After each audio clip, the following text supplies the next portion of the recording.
Solving the under-collateralized lending problem, sir. I thought this was a thing that was always, no, a deep wish, a desire, a huge opportunity, and yet could never. I think Dan, even at the beginning here, said he thought it was an unsolvable problem.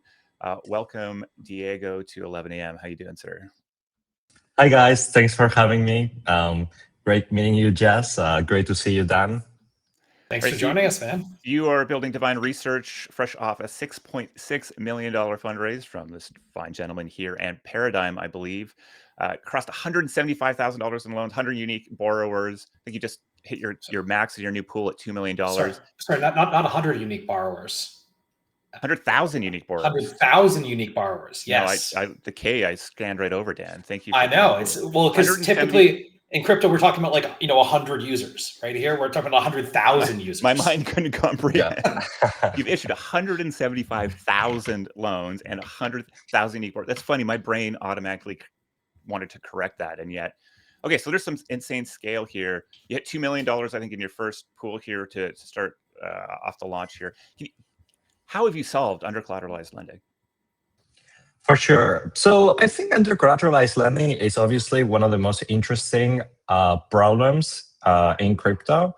The approach that we took is heavily based off of mechanism design, right? So instead of relying on solutions that chase the borrower or intimidate the borrower or try to do something weird, what we do is pretty simple, which is make the cost of defaulting greater than the profit from defaulting, right? And so what that ensures is that even if there is no explicit collateral, borrowers still prefer to repay than default, and it's what makes the system as a whole kind of work. And yeah, we have over 100,000 borrowers. In fact, we now have over 169,000 borrowers. So it just keeps on growing. Wow. And yeah, it's kind of crazy. Well, so 169,000 borrowers and only $2 million was the cap in the liquidity pool. So these loans must not be that large, right? Like what kind of size are we talking about here? Yeah, exactly. So credit is a microcredit protocol, right? So the loans start with a small amount, so usually between $5 to $10, and they can grow all the way to $1,000. So in practice, what we see is most of the users obviously are concentrated closer to the initial limit. And we see a lot of users with credit limits of $200, $300. It's really interesting to see, people still place a lot of value in these loans that are not your typical size. Yet people, go crazy over them still. I mean, it's barely enough to cover a coffee in New York or San Francisco. So who's taking out these loans? Where are users based? For sure. So a number one country is, well, I was going to say Argentina, but we just opened up in Philippines, and people in the Philippines are absolutely loving the product. And we also see this pattern in other countries in Southeast Asia. I mean, I also want to clarify that the app is available virtually everywhere. Yet the countries where you would expect these loans to make a huge difference is also the countries where you see a lot of users. So obviously in countries like the US, it's not huge, but in many countries around the world, it's a significant difference that justifies for many users, investing time into getting this loan and actually making good use of it. I really want to make sure we're understanding sort of the technical or incentive innovation here. So you said it is more profitable to repay the loan than not. Traditionally, we've done this through, taking your collateral and making sure we can cover our basis or our loan here. What are you actually doing that's allowing this mechanism to work? Yeah, for sure. So what we do is, so we effectively figure out, okay, what is the cost that you basically suffer from defaulting, and we offer you terms that effectively make it so that, okay, you would still prefer, like basically, okay, say that your cost of defaulting is X, right? So what we do is we offer terms where the profit that you would get if you defected is less than that, right? So it's actually not profitable for you to borrow to then defect, right? And that's only part of the mechanism, right? So there's another big component here, which is the fact that credit limits increase. So what we ensure is that it's not profitable for you to increase your limits to then default. And that's super important. I'm not sure I actually grok what you're just saying here. So so if I go borrow $10 from you, I can run away with that $10. So my profit of just running away with $10 is $10. How are you structuring it so it actually costs me more? For sure. So say that in reality, of course, I mean, there's always a cost to defaulting, right? So for example, we use world identity to ensure that if you default, you cannot make a new identity, right? So let's just say that, I mean, and defaulting could also carry some consequences that you may have a hard time anticipating, right? So let's just say that you assign some pain to defaulting. And let's say that, okay, you have two options. Either you default or you get some amount of money. What is that amount of money worth to you? That's basically your cost of defaulting. So sort of future opportunities to borrow, is that sort of... It's part of it. That's one thing. I think also, right, this is on chain. This is, you can see that this default has happened attached to this world ID. So even if not within the credit protocol, other applications may look at this and say, hey, this user defaulted on a $10 loan. Like maybe we don't let people use our protocol who've shown that they're not behaving well and they're not repaying their debts. So I think it's essentially, I would say, like all forms of credit and loans are collateralized in some form, in the sense of like by your reputation, by future opportunities. And so that's a big part of what's happening here. And one of the reasons I didn't believe that was going to be possible before. And then I think, what the Divine team did was they launched First in the World, and using World ID to prevent people from sibling the protocol, I think has been a big unlock for bootstrapping.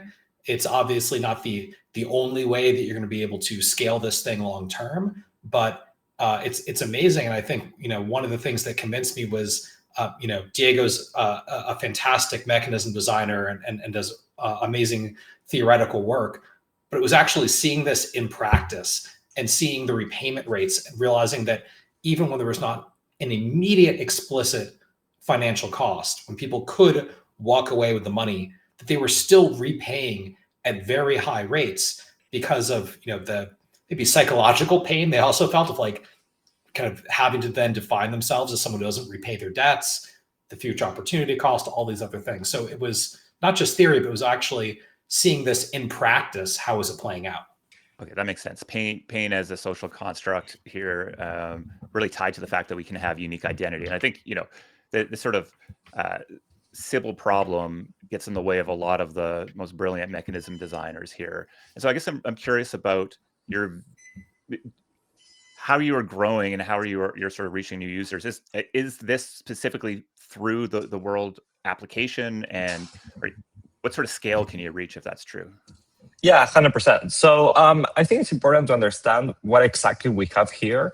And the way I think about it is as a two-sided market, basically. So you have the borrowers and you have the liquidity providers, right? And the distribution channels are unique to each side, right? So our approach has been, all right, let's get the borrowers through the World app, and let's get the liquidity providers through credit.cash, which is a website. So we get the borrowers through the World app, which provides us with several unique benefits, such as, an identity system that prevents us from getting milked by civils. It also provides us with distribution and a wallet. And that for us is enough to reach even millions of users potentially. And we've experienced so much growth through these channel alone that we've had to introduce a wait list, that we've had to like throttle the borrower demand because it's just been overwhelming. And now we're in the process of removing the wait list, and it's just a very difficult technical problem because the system has to be able to scale to an absolutely overwhelming demand. I mean, just yesterday, the system was, hitting all the limits, all the hourly limits. Like even our customer support team is like completely overwhelmed by the amount of demand. I mean, I said you had 100,000 unique borrowers. You said today that you have 169,000 unique borrowers. Yeah. Can you put some numbers to the growth rate here? Like how fast are you growing? I mean, we're growing at a rate of around 15 to 20,000 borrowers per day. And these are borrowers that we're giving out loans to. So these are not people that are just downloading the app. And also keep in mind that the majority of these people are repaying based on our historical data, which is kind of crazy. I mean, I was just talking to my mom and we were like, it's kind of crazy that so many people repay. And it's so there's something that we must be doing right. Now, what exactly is that? Maybe it's just a sum of things. But there's definitely something interesting here, and there's definitely something that other builders have perhaps not explored as far. So what will we get out of this? Good question. Maybe a universal credit system. I mean, a universal system that allows anyone to get a loan, right? Maybe a system that provides, universal credit scoring too. Can you help us understand the business model here? Like, I'm assuming you're taking fees, but I'm curious how you're approaching that. Yeah, of course. We don't take fees because for the time being, I mean, we're VC funded, so we don't need to get profit as a company right away. However, what the system does is it offers algorithmic rates to liquidity providers, right? So based on supply and demand, the system is able to effectively determine what is a utilization premium. So basically what you see on Aave, right? The price of liquidity. And we derive this value for the demand that, for the supply and demand of liquidity in the system. And then we amplify it a little bit so that we accommodate for the losses from defaults, so that in expectation, liquidity providers make exactly the utilization premium. What is the math behind, or that you're approaching the sort of default rate with? Like, what do you sort of expect it to be, and has it surprised you, and where it's actually landed? Yeah, for sure. So it's very interesting. Like the default rate changes over time. So for example, what we see generally is the default rate increase at an exponential rate. So for example, on the first loan, it's between, we've seen many numbers over time, right? So for example, we've seen at certain times an initial default rate of 20%, then at another time, 30%, then another time, 45%, right? It depends a lot also on how much time people are spending on the waitlist, interestingly enough. Could be an interesting mechanism, right? So to deter defaults, you add a delay, basically. And so I think the most important insight here is that the default rate increases exponentially as users progress through the system, right? So for example, if you order borrowers by their credit score or their internal credit score from the system. So basically, if you order them by, say, the number of loans that they have repaid, then you see that their expected default rate goes down at an exponential rate. So for example, a user that has repaid 3-4 loans has an expected default rate of 0, basically, or an extremely low number. So we can allocate big loans to these guys, and these are the guys who get those loans of hundreds and hundreds of dollars. And we make a lot of money through these users. Yeah, so it's almost like you're willing to take a bit more risk on the front end to really grow a high reputation, high likelihood to repay user base. Before we let you go, I'm really curious about building in the world ecosystem, because it feels like this use case is truly like one of the best applications like I've seen of this sort of identification layer and the distribution machine that World has built, this idea that people are coming back to claim their World tokens every month and can introduce, you to them at least every month. So I don't know, Dan or Diego, like, how should people give me the bull case on building in World today? Because I think a lot of people are still uncertain of it. They feel like there's a lot of users there, but maybe not a lot of real users. Anything you want to add there, Diego? Do you think other builders should be diving into the World ecosystem? Yeah, I mean, I agree with that. I mean, look, I remember about a year ago, I was chatting with a friend, very smart guy. And he was saying that a strategy, I mean, we're discussing strategies to start a company. And he was making a really good case that today a good strategy is to just leverage a blossoming ecosystem to basically piggyback off not just as a product, but even potentially as a company as well at the beginning. So basically solving the cold start problem of your product and company by piggybacking off of a blossoming ecosystem, right? And there are a few of them, I guess, at any given point. So the strategy here is, all right, we have this ecosystem that is growing at a fast rate, this ecosystem that provides unique product benefits that Dan outlined. So let's just now leverage this as much as we can so that Divine Research reaches terminal velocity. And okay, we'll develop, like this is not everything that there will be to the product, but it's a great way to get started as a company as well. Really good way to start. Love to hear that, Diego. I mean, again, I think we're in this era where people are building mechanisms that really push the space forward. I think I was in Dan's camp here saying that this is probably never a thing that could actually really work, and it seems like you guys are making it work. So excited to have you on here, excited to follow along, and wish you the best as you grow to, to 1 million users rather than the 169,000 you have right now. Awesome. Thank you guys so much for having me. All right, brother.